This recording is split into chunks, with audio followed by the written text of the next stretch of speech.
شوف تجربه الاكشن في مصر اصلا عامله ازاي؟ بقول لك ايه، احنا عندنا صناع يقدروا يعملوا اي حاجه مبهره زيها زي بره، والحمد لله يمكن اكتر جوده. احنا بعد كام سنه الفيلم بيتعرض. فرحان جدا بمينا مسعود.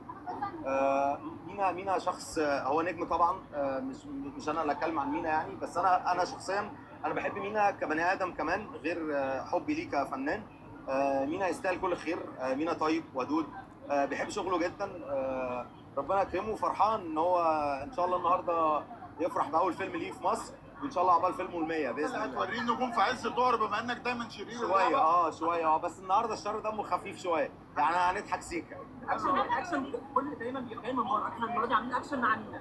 شوف تجربه الاكشن في مصر اصلا عامله ازاي؟ بقول لك ايه، احنا عندنا صناع يقدروا يعملوا اي حاجه مبهره زيها زي بره، والحمد لله يمكن اكتر جوده. احنا بس بتنقصنا المغامره في ان احنا ننتج بشكل قوي ونغامر ان احنا نعمل سينما غنيه يعني ومصروف عليها كتير. بس صدقني كصناع عندنا اللي بيكتب، وعندنا اللي بيخرج، وعندنا المصورين، وعندنا كل حاجه نعمل افلام زي اللي بره ويمكن احسن. صورة في مسلسل عملت لك قلق، وانت طبعا عارف ان اقصد ايه، موضوع منى فاروق وانت انك اتجوزته. عاشور صباح الفل عاشور. فكك، انا مش بتاع ترندات، انا راجل ما غلبان انا. طيب عايزين نتكلم عن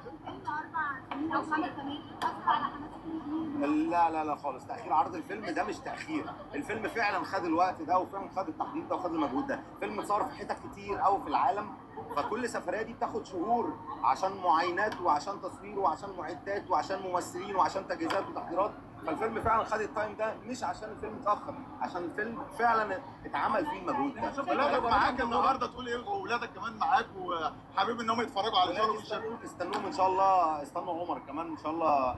شوف ممثل جامد قوي، عمر عايز ان شاء الله. لسه شبعان دلع يا عز ولا ايه؟ انا شبعان دلع جدا، انا ما بعملش حاجه في حياتي غير اني بتدلع. المنافسه بين فيلم كريم عبد العزيز وفيلم حسني شايف المنافسه؟ بص، مفيش منافسه في 3 افلام في السيزون. ال3 افلام مهمين، 3 افلام كبار، نجوم كبيره جدا بحجم استاذ كريم عبد العزيز وتامر حسني ومينا، كلها نجوم وكلها اسامي مهمه جدا في السينما.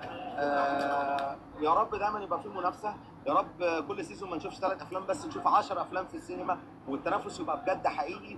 وكلمه انا بقولها من زمان جدا ومؤمن بيها جدا، والله النجاح يساعد الجميع، كل الناس تقدر تنجح مع بعض. مش قلقان ان الفيلم في وقت عرض الثانويه العامه امتحانات وكده ده ياثر شويه؟ انا ما بقلقش من حاجه والله يا عاشور. انا الحمد لله عمري ما قلقت من حاجه. السلعه الجيده بتسوق نفسها. الفيلم هيبدا وانا بجد بشكرك. اغاني اغنيه جديده ايه؟ اغنيه جديده اسمها مجنون باذن الله هتنزل قريب جدا. كلامي ولا الحاجه باذن الله. اشكرك يا عز شكرا يا جماعه، شكرا.